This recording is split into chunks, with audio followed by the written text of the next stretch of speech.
So thank you to Marcus Wallenberg and your incredible foundation. Thank you for all being here.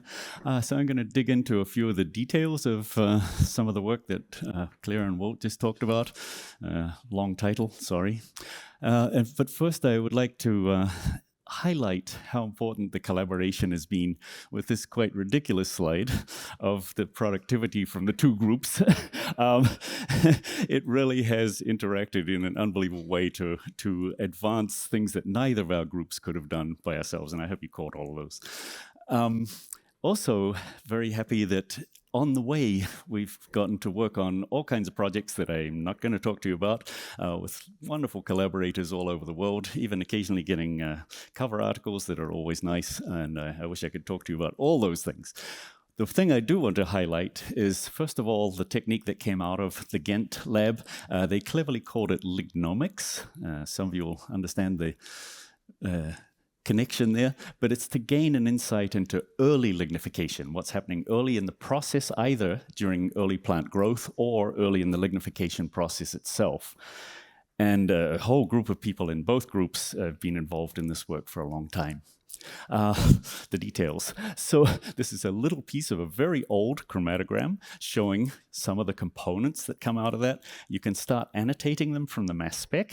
I'll zoom in on one of them to show you that this product, for example, is an oligolignol that started with coniferyl alcohol, started with synapyl alcohol, coupling to it in this beta-5 way that Claire mentioned, and then another coniferyl alcohol comes along, adds to the free phenolic end of that unit, and makes the beta-O4 linkage. So this is a trimeric unit on its way to the polymer that grows from the phenolic end. The key for these things is you have to prove at least one or two examples of those, otherwise you're just speculating. So we prove these by synthesis and by NMR, and I'll talk about that in a bit more later. Just an application early on for a gene that wasn't mentioned yet. There's a O-methyltransferase on the way to making synapyl alcohol from the coniferyl alcohol pathway. And what happens when you crank this one down? You can either back up the whole pathway to coniferyl alcohol, or perhaps you can make the intermediate product and make a new monolignol that we hadn't seen in the plant material before. And so the question becomes, does this 5-hydroxyconiferyl alcohol, is that a lignin monomer? And does it produce these 5H units in the lignin, in which case that would be novel? So the polymer again, the profile again. The COMT down-regulated material has peaks go up and down, but it also has some new peaks, and I'll home in on one again. And you can start annotating these peaks, done in Walt Bourian's lab again. One of these, for example, is where coniferyl alcohol has added to 5-hydroxyconiferyl alcohol. Again, because that's a new product, you really must prove that. So you do that by radical coupling reactions or by synthesis and NMR proof afterwards. And then the next step after that is to understand whether it gets incorporated into the lignin or not. And I won't go into this at the moment. We'll talk about NMR in a little bit. But basically, the NMR spectra of the side chain of lignin contains these beta ether units and beta 5 and everything else. Does not contain those circled red units. These are unique when you knock down that COMT gene, knock down that part of the pathway, and it's because of the incorporation of those units, those novel units, that new monomer into the lignin. For the young researchers here, I want to point out, sometimes, yes, that is a little peak. Identifying tiny little peaks is also important to some extent. And in fact, you can get a whole publication out of just identifying this tiny little peak. Now, before you get too excited, there's some things that come with that. First of all, it's only important because it's actually quite interesting in revealing details about lignification itself, and it's only important once it's really authenticated. This is a very strange structure, right? So you really do have to authenticate those components. And I do want to make the plug for organic synthesis again, which might be disappearing a little bit as a discipline and is still as required as ever. It's because, in this case, why this is novel, is normal monolignals do beta-beta coupling and make these kind of products. This thing looks like half of that, but something else has happened. And it implicates the idea that you've made a synapyl parahydroxybenzoate conjugate first, and you've used that conjugate for lignification instead of the monomer, once it's authenticated. So the implication, in other words, is that you've taken your monolignol, you've got parahydroxy benzoic acid, activated form actually as a CoA. You've made this intermediate conjugate, and you incorporate that into lignification then by the normal process, and you make a lignin polymer with these pieces hanging off the edge. Interesting by itself, but that means there's a gene or an enzyme involved that we didn't know was part of the pathway before, and maybe it's useful. Why might it be useful? Because it might be useful, first of all, to understand the process, but also to manipulate the levels of a component like this. And why might we want to do that? We got quite a bit of press for a very simple project where we just took these parahydroxy benzoates on poplar and started making a pharmaceutical from it, paracetamol here, or acetaminophen, Tylenol in the US. And like I say, this attracted public attention for something that was a very simple project for us. But let me show you why we think that's important for the kinds of things we're thinking about for replacing replacing fossil fuel materials. Currently, Tylenol, paracetamol, is made from coal tar, crude oil that needs a lot of refinement to make benzene. You spend then 3 very good but massively industrially complex steps to just put the phenol on that aromatic to make phenol. Then you nitrate it, you throw away the piece that wasn't useful, you reduce it, you acetylate it, and you make Tylenol. But look what nature has already given us. It gave us this parahydroxy benzoate sitting there on poplar lignin. And if you look, nature's functionalized this beautifully. It already has this phenol on it. We don't have to go through those silly steps up the top there industrially. This maybe looks a little bit weird, but there's some beautiful chemistry that affects that. Well, so first of all, the parahydroxy benzoate in the poplar lignin, you can just toss it in ammonia and get a very good yield of this amide.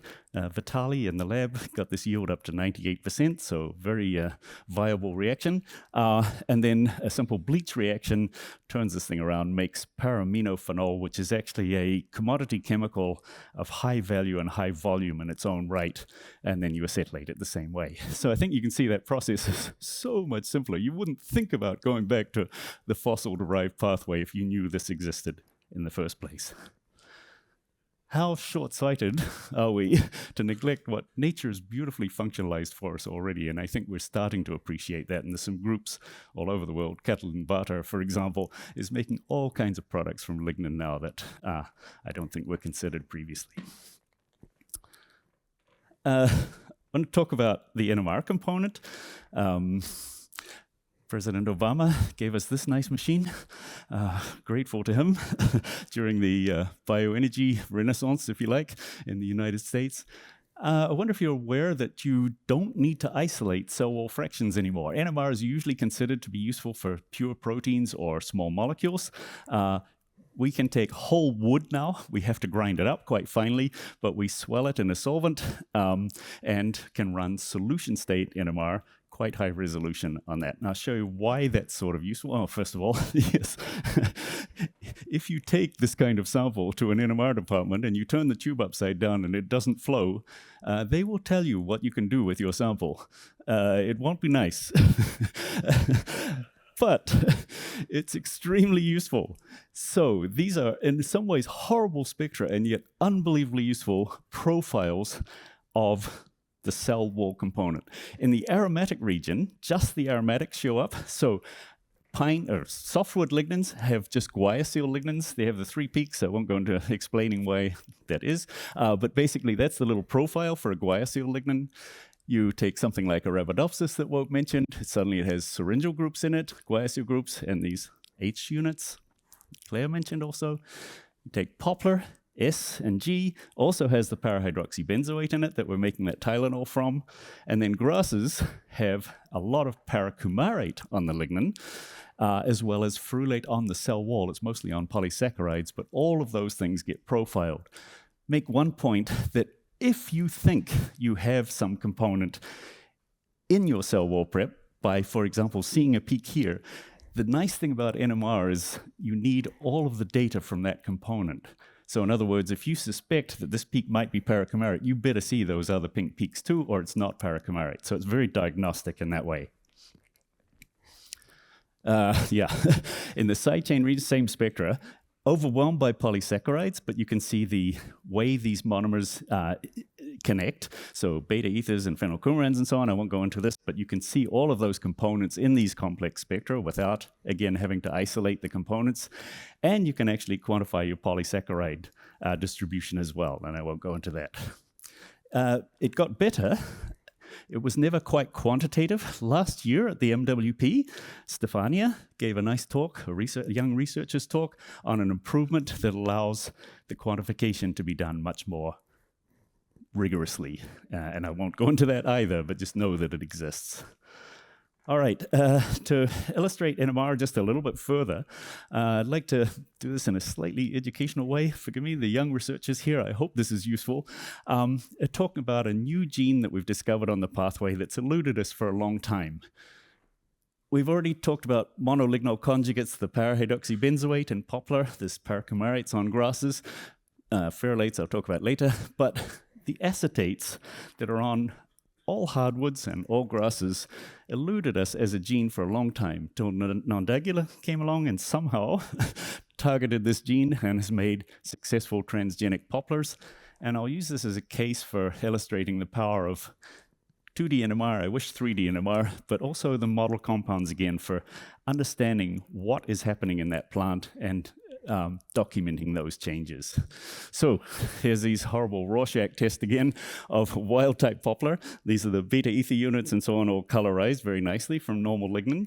The transgenic with the acetates created, if you are good at doing these YouTube spot the difference experiments, you'll see immediately some differences, but I want to show you where those come from. So first of all, you can assign them. How do we make those assignments? We make them by, well, 3D NMR, which I can't show you, but mainly by model experiments. So you take, for example, this beta-5 coupled coniferal alcohol unit, a model for that. You run the data, run the NMR, very simple, very sharp. You zoom it back onto the polymer, and you see that we've explained the alpha peak of that B unit, the gamma peak there, and the beta peak. Those things match exactly when you have good models for the polymer data. Then what happens when you acetylate this material, or make an acetylated model, you run that back, and you realize, aha, I've just explained these new, the B alpha at the bottom is in the same place, but we've just explained a couple of new peaks, that one way at the top and the one in the middle. In other words, when you acetylate a lignin unit like this, the B beta peak moves up there, the gamma peak moves down here, and the alpha peak doesn't move. And there's also some of these N groups in lignin, and those things move and give that new peak as well. So very quickly with model compounds, you realize, okay, we've explained a couple of the new peaks in the spectrum of the transgenic. If you make beta ether models, so I won't show you that, but you get to explain another set of these peaks. And that N group. So basically with those three models, we've explained basically all of the new peaks that you see in the spectrum and assign those to the fact that acetylation of that lignin naturally has occurred. Okay, switching gears a little bit. Wanted to tell you a little story about something we tried to do to teach nature something new, to make lignin that was a little better for our industries. And it's one of, well, I'll explain it in a second. So poplar lignin model, we've seen it before. Its beta ether bonds are the weakest bonds, but they still require really harsh conditions to cleave those up. And you're trying to cleave the polymer into smaller units to get it out of the way, to dissolve it in the pulping liquor so you can get at the cellulose. Wouldn't it be great if we made more easily cleavable bonds in the backbone of that polymer? How might one do that? Here's one way. The pathway that Claire showed, coniferal and synapyl alcohol, in that pathway is frulyl-CoA. If you had an enzyme that would connect those two, you could make this monolignol conjugate, a bit like those para-hydroxybenzoates. And so what? Well, we know a lot about how ferulate couples it's very like the monolignals in the way it does its radical coupling reactions. So it would incorporate at both ends. You incorporate it, sorry, I'm artistically challenged. This is my way of showing it incorporates into the polymer. But what you realize you've done is you've incorporated these ester bonds into the backbone of the polymer. So you've made a polymer that's sort of modular. It's designed to fall apart into pieces very easily. Yeah? That was the idea. Basically, you make some lignin with these components integrated and it falls apart under much milder conditions very easily because of the ester bonds. This got into Science, that's nice, not on the cover. And in it, we did note that these are plants that are designed for deconstruction. You have to test that, of course. Again, Troy Runge's group, Xingfei, did beautiful pulping studies, the most boring graph you've ever seen. You pulp to a given residual lignin level, depending on the kind of pulp you want. And at every level, the transgenic gives a 2% higher, 2 percentage points higher yield of pulp. It's very substantial for a pulp mill and worth a lot to that mill and to the industry, in fact, that kind of improvement. This has been licensed and plants are growing in Brazil. Just by the way, we wrote, these plants are designed for deconstruction. You can't always write your own headlines though. The news headline was cheaper fuel from self-destructing trees.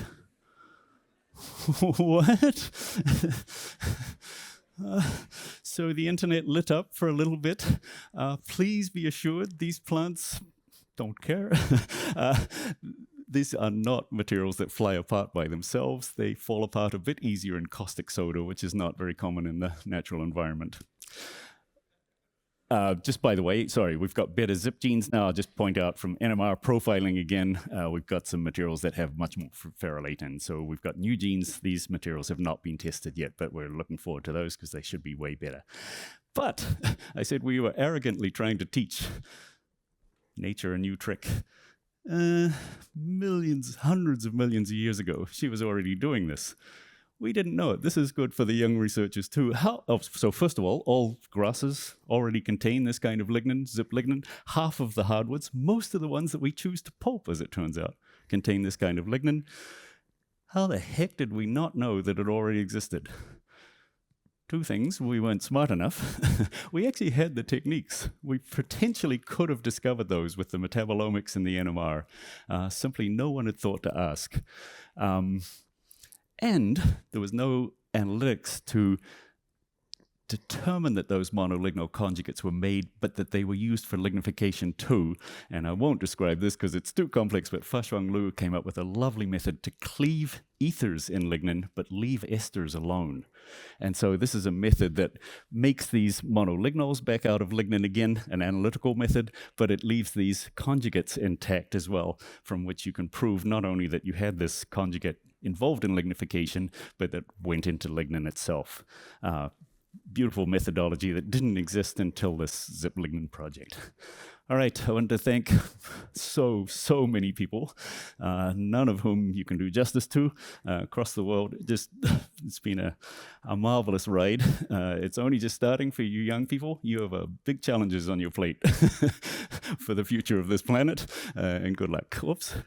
Thanks.